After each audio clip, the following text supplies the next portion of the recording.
My fiancé's mother announced, "Your cooking is peasant food. You're not cultured enough for this family. Before we start, please help our channel grow. Click that subscribe button and comment with your city. You're part of this journey too." June 12, 2017. I can still smell the champagne and roses at the country club.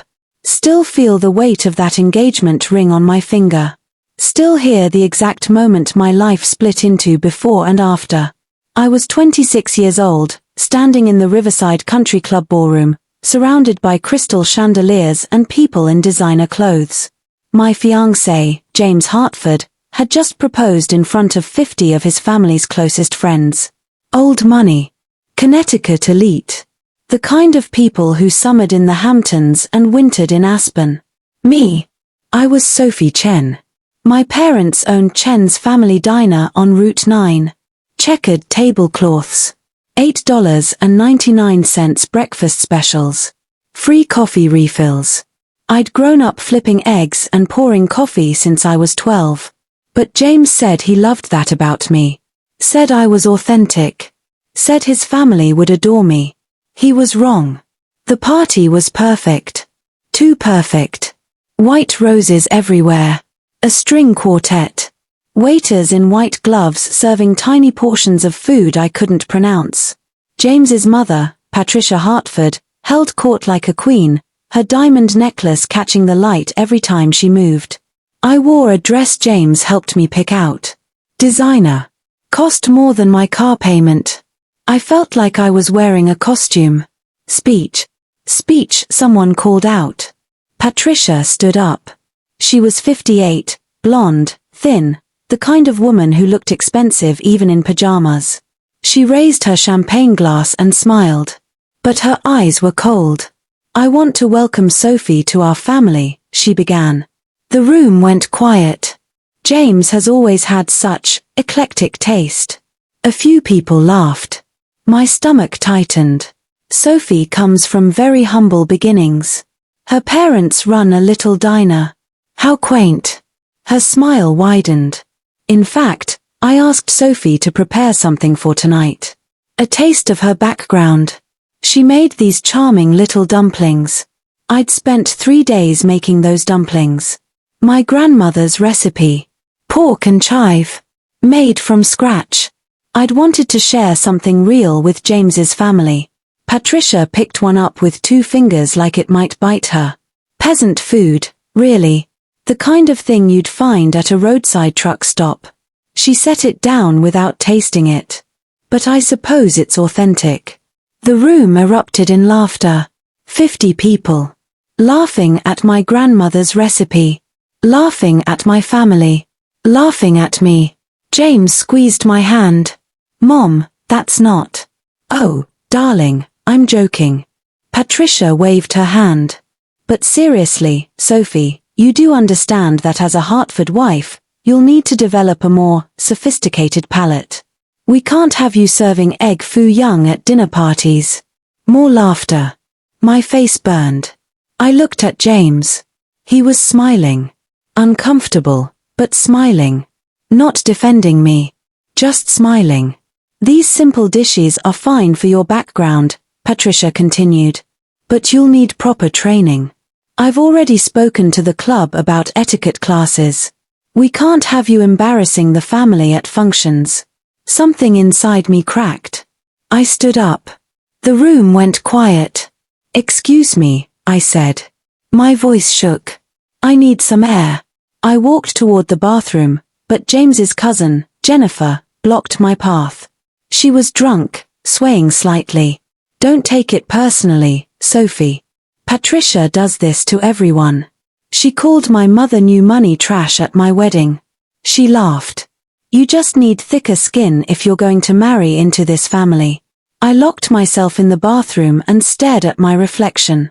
This beautiful dress. This perfect makeup. This engagement ring that cost more than my parents made in 6 months. None of it was me. My phone buzzed. "My mom, how's the party, honey? Are they treating you well?" I started crying. Then I got angry. I walked back out to the ballroom. Patricia was still talking, entertaining her guests with stories about their recent trip to Paris. I walked straight to her. The room went silent again. "Mrs. Hartford," I said clearly. "Those dumplings. My grandmother taught me that recipe when I was 8 years old. She immigrated here with nothing. Built a life with her hands. That peasant food fed our family for 3 generations." Patricia's smile froze. "And you're right.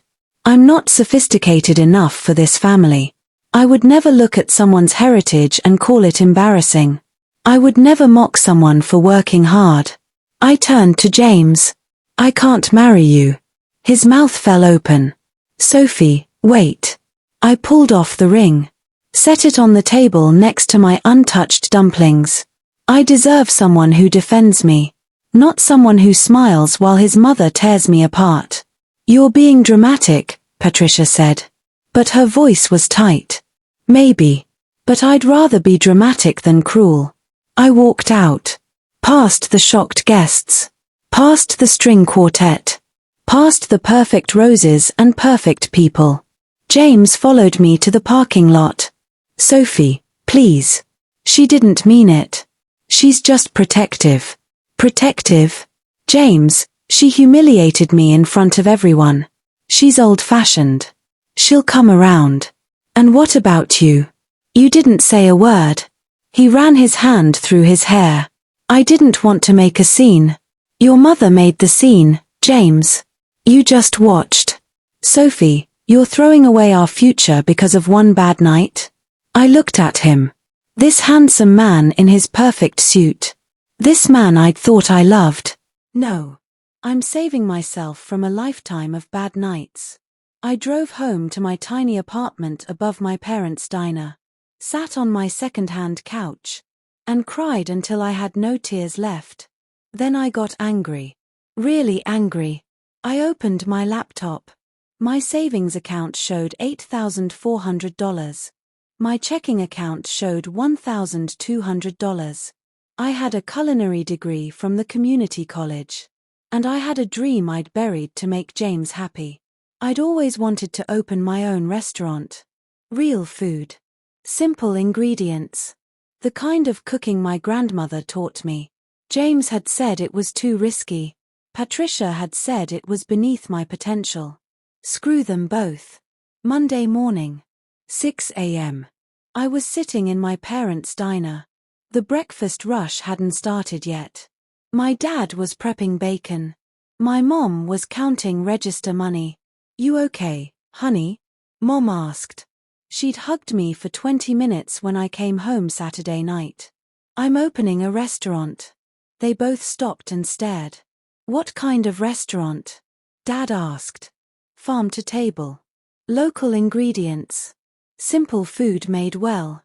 Like what we serve here, but elevated." "That takes money," Mom said carefully. "I have $9,600. I'll get a loan. I'll work here and save. I'll make it happen." My parents looked at each other. They'd been married 32 years. They could have entire conversations without words.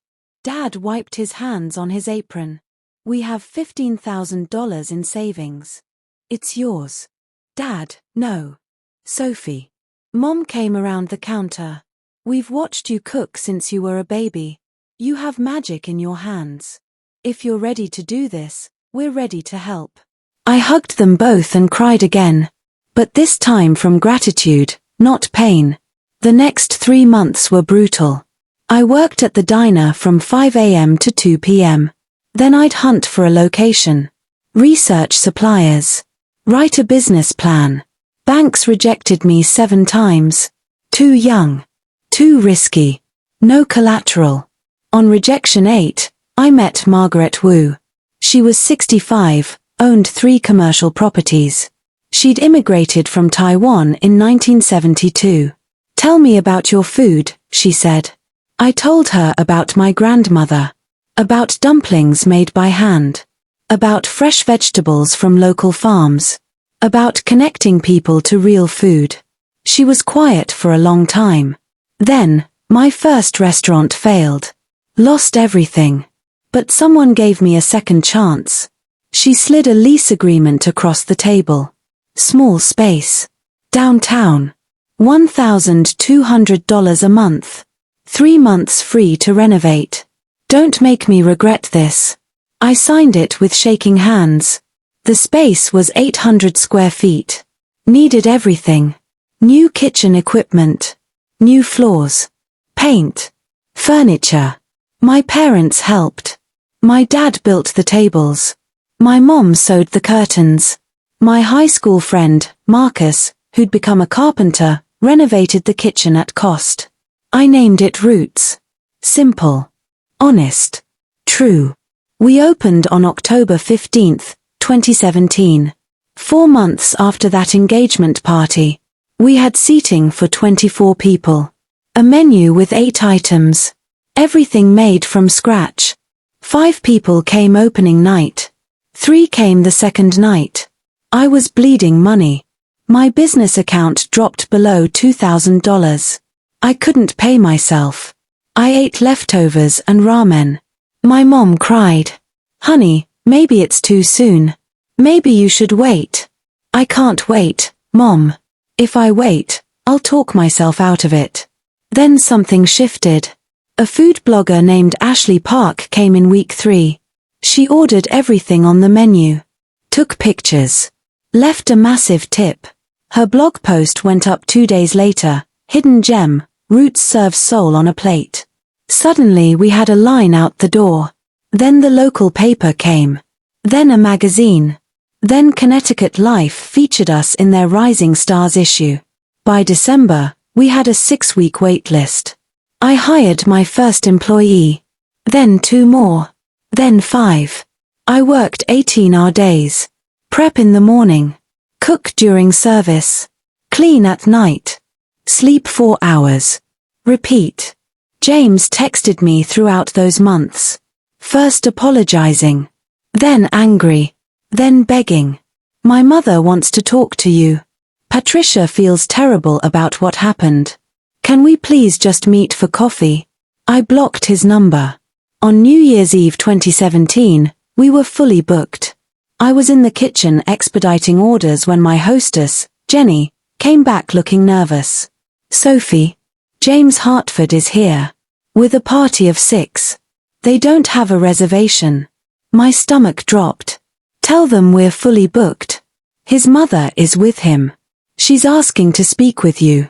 Every instinct screamed to hide in the kitchen. But this was my restaurant. My space. I wiped my hands and walked out. They were standing by the door. James in a suit. Patricia in diamonds. 4 of their country club friends. Sophie, Patricia said. Her smile was tight. What a charming little place. James has been raving about it. I'd love to try your food. We're fully booked tonight. Surely you can make an exception. For family. We're not family, Mrs. Hartford. Her smile cracked. Now, Sophie. That unpleasantness at the engagement party wasn't unpleasant for you. You enjoyed every second. James stepped forward. Sophie, please. Can we talk? Privately? No. I'm working. And you're blocking my door. One of their friends, a woman in a fur coat, laughed. How refreshing. She's playing hard to get. Something in me snapped. I'm not playing anything. I meant what I said that night. I'm not sophisticated enough for your world. I'm too busy cooking peasant food. Patricia's face flushed red. I apologized to James. I admitted I was harsh. You didn't apologize to me. Silence. You humiliated me in front of 50 people.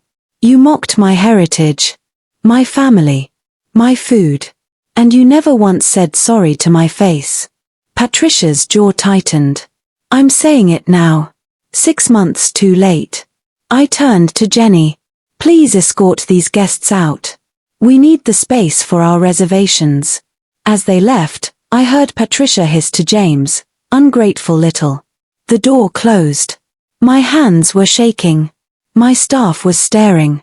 Marcus, now my sous chef, started clapping. Then Jenny. Then the whole kitchen. Boss moves, Marcus said, grinning. That night, someone at a table overheard the whole thing. Posted about it on social media. By morning, the story had gone viral locally. Chef stands up to wealthy ex's family. My phone exploded with messages. Support. Press requests. People wanting reservations just to support me. I wanted to disappear. But Marcus said, use it.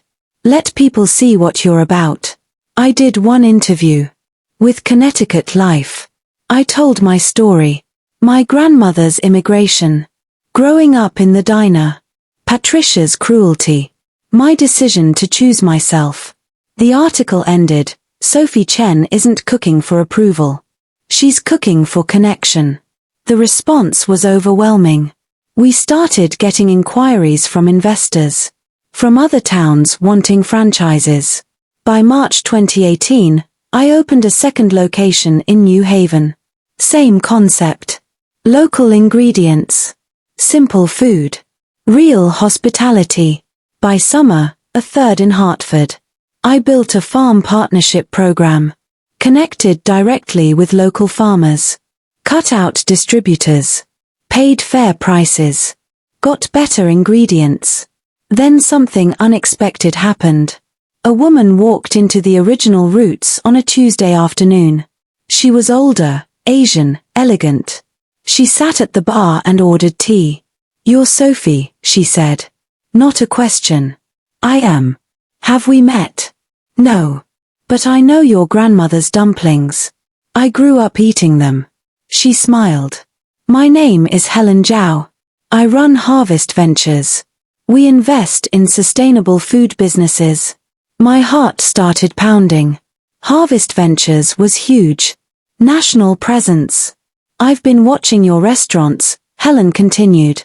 Your model is brilliant. Local sourcing. Fair wages.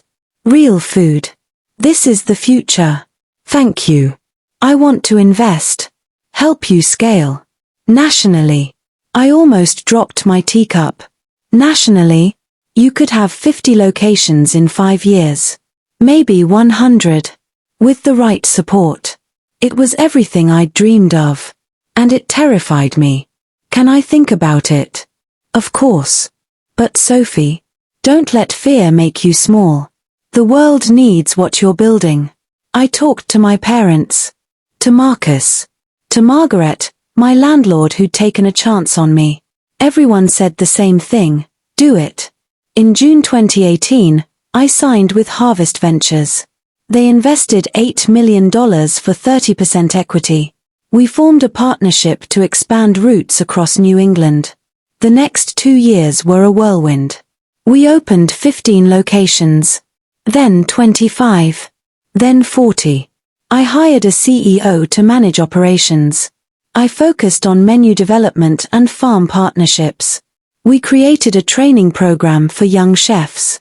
A scholarship fund for culinary students from low-income backgrounds.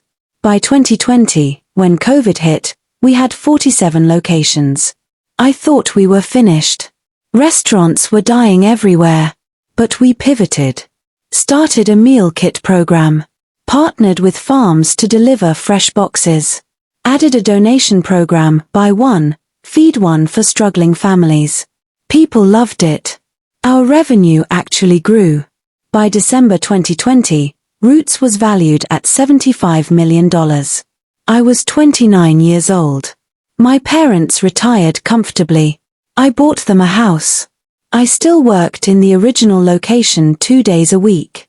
Still cooked. Still connected with guests. One Thursday in March 2021, my assistant knocked on my office door at headquarters. Sophie, you have an unusual request. A Patricia Hartford wants to book a private event. A charity gala for 200 people. She's offering $150,000. I felt like I'd been punched. When? June 12th. 4 years to the day after your engagement party. Of course it was. I sat back in my chair. Every instinct said to refuse. To tell Patricia exactly where she could put her charity gala. But I was curious. Set up a call. 2 days later, Patricia's face appeared on my screen. She looked older. Tired. Sophie. Thank you for taking this meeting. I haven't agreed to anything. I understand. She took a breath. I'm organizing a gala for the Hartford Foundation. We support immigrant families. Job training. Small business loans. It's very important to me. Immigrant families. How progressive. She flinched. I deserve that. You deserve more than that, Mrs. Hartford. Silence. Why do you want my company to cater? There are dozens of caterers you could hire. Patricia looked directly at the camera. Because you're the best. Because your food represents everything this gala stands for. Heritage. Hard work. Excellence. She paused. And because I owe you an apology. A real one. I'm listening. What I did at your engagement party was cruel. I was threatened by you. You represented everything I tried to distance myself from. What do you mean? My parents were immigrants too. From Ireland. My father was a janitor. My mother cleaned houses. Her voice cracked. I spent my whole life trying to erase that. Trying to fit in with old money. When I met you, I saw myself. And I hated it. So I took it out on you. I didn't know what to say. James told me what you've built. How you've helped hundreds of farmers. Hired refugees. Created opportunities. Patricia wiped her eyes. You did what I was too afraid to do. You stayed true to yourself. Where's James now? Married. To a woman from the right family. With the right pedigree.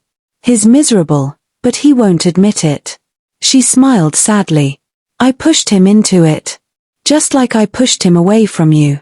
I'm sorry he's unhappy. Don't be. He made his choice. Just like I made mine. She straightened. I'm not asking for forgiveness, Sophie. I don't deserve it. I'm asking for a chance to support what you're building. To make amends in the only way I can. I thought about my grandmother. About forgiveness and grudges. About the weight of carrying anger. $150,000 is too much. I'll do it for $75,000. The other $75,000 goes directly to your foundation's small business loans. Specifically for immigrant women starting food businesses. Patricia's eyes widened. Sophie. Those are my terms. Take them or leave them. I'll take them. Thank you. After the call, Marcus knocked on my door. Did you just agree to cater Patricia Hartford's event? I did. You're either crazy or a saint. Maybe both. The next 3 months, we planned the gala. I designed a menu that told my story. Dumplings, my grandmother's recipe. Farm vegetables from our partner farms. Simple pasta. Braised short ribs. Strawberry shortcake. Peasant food. Made extraordinary. June 12, 2021. 4 years exactly. We arrived at the country club at noon. The same ballroom. The same chandeliers. But I was different. My team of 30 chefs worked like a machine. We'd catered events for Fortune 500 companies. This was just another job. Except it wasn't. At 6 p.m., guests started arriving. Patricia greeted each one. She looked elegant, but nervous. At 7 p.m., she took the microphone. Thank you all for coming. Tonight we're celebrating the Hartford Foundation's work with immigrant families. This cause is deeply personal to me. She paused. My parents were Irish immigrants. They worked hard. They sacrificed. They gave me opportunities they never had. The crowd murmured. This was clearly news to many of them. For too long, I was ashamed of that. I tried to bury my roots. Pretend I was something I wasn't. Her voice shook. And in doing that, I hurt people. Good people. People who deserved better. She looked directly at me. I was standing by the kitchen entrance. 4 years ago, in this room, I humiliated a young woman. I mocked her heritage. Called her food peasant food. I was cruel and wrong. She wiped her eyes. That woman is Sophie Chen. She's the chef feeding you tonight. And she's everything I should have been. Brave. Authentic. True to herself. The room was completely silent.